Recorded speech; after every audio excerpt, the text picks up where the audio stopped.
लहानपणी बालपणात रमणं पोस्टपोन केलं अभ्यासासाठी. तरुणपणी स्वातंत्र्य अनुभवणं पोस्टपोन केलं व्यवहार शिकण्यासाठी. प्रौढपणी कुटुंबासोबत वेळ घालवणं पोस्टपोन केलं स्टेबिलिटी व सिक्युरिटीच्या काळजीपोटी. आणि आता म्हातारपणी अनैसर्गिक जीवनशैलीने खिळखिळीत झालेल्या शरीरामुळे जगणंच राहून गेलं हो, याच पोस्टपोनिंग पोटी.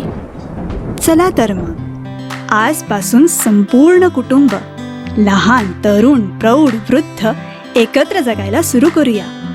भ्रष्ट औद्योगिक यंत्रणेला आपल्या अनमोल जीवनाचे सेकंद, मिनिट, तास, दिवस, महिने, वर्ष हे विकणे बंद करूया.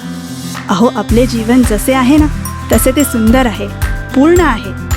तर मग उद्यासाठी पाहिलेल्या सुंदर स्वप्नांसाठी आजचा आत्ताचा क्षण आपण का विकावा? आयुष्य हे भविष्यात किंवा भूतकाळात नाही हो, तर त्याची जादू ही वर्तमानात आहे. ते आत्ताच जगायला हवं, ते आत्ताच अनुभवायला हवं.